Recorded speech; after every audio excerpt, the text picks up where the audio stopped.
and welcome to the pilot episode of the Echoes from the Past, where we explore the stories that shape us. My name is Natalie Johnson, and I will be your host for this journey. Let me tell you a little about myself. I'm wrapping up my junior year of college while studying communications and public relations. I also work full-time, which is a handful during the school year. I was born in Memphis, Tennessee, and moved to North Carolina a week before my freshman year of high school. For this episode, we delve into the deeply personal journey of my traumatic family experience. From moments of joy to harrowing struggles, this story is a demonstration of strength and resilience. Join us as we dive into this complex family relationship and the scars they leave behind. When growing up in Memphis, my mother always had medical issues since I was a baby.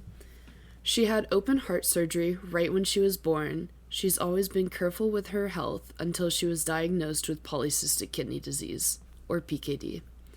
PKD is a genetic disease that causes gene mutation and creates huge cysts that reduce kidney function, leading them to fail. So I grew up always thinking about needing to give my mom a kidney when the time came. Though, when you are only 9, you don't realize that you have to be 18 to donate an organ. Eventually, her kidneys began to fail, and she was put on dialysis. Her being on dialysis was a lot to process being so young. I just remember box after box being brought into our home just for her dialysis. Each box had different colored tape that told you if they were liquids, machinery, or gauze. I used to help set up her machines and clean her when needed. I saw her at her lowest points, but I always was there trying to cheer her up or help her. After a while of being on dialysis, her doctors suggested removing both of her kidneys. This meant that she would have to have her blood levels and vitamin levels checked regularly. It was going well, and she was doing dialysis like normal. Her levels were being checked, and she had almost perfect levels. On a rather humid morning, Dad was trying to get Mom to come out to lunch with us, but she was feeling sick that day and didn't want to go. We begged for her to come out just to try to get her mood up. She reluctantly agreed to come out with us. We went to our favorite local place at the time, Huey's.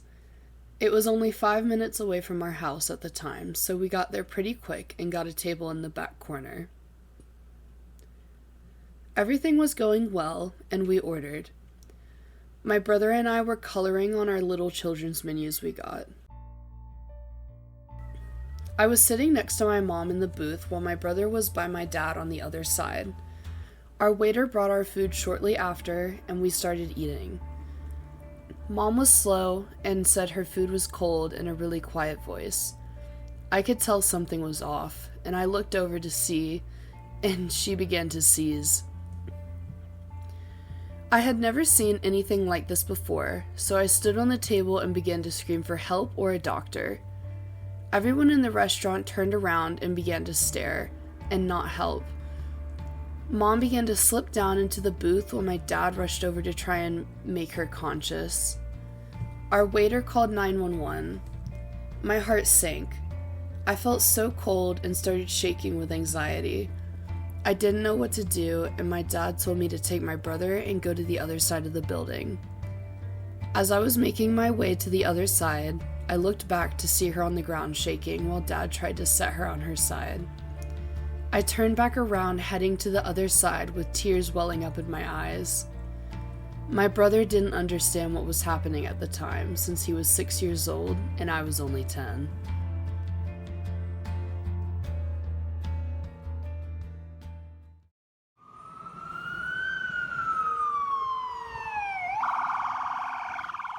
Before I knew it, I looked up to see the first responders rushing in, cleaning a path to my mom.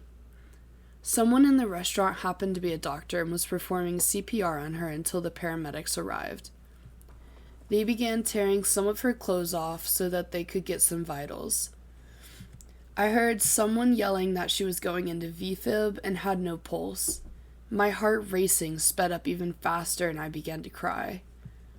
I hid my brother from seeing the scene that was unfolding while I stood to watch.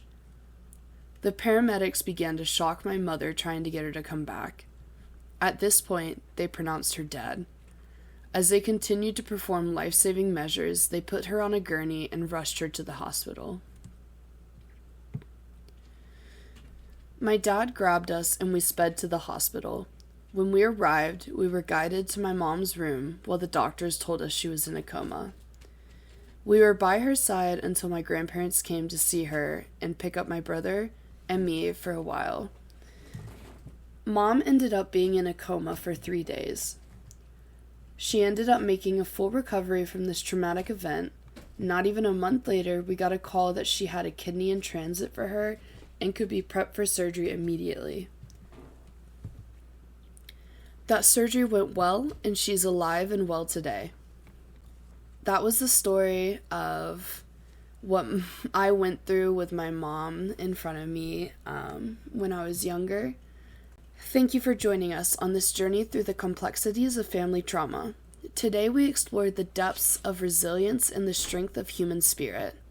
As we wrap up, let's take a moment to reflect on the courage it takes to confront these difficult times and the strength it takes to heal. Remember, if you're struggling with anything similar, you're not alone. Reach out to trusted friends, family, or professionals for support. Healing is always possible, and there are brighter days ahead.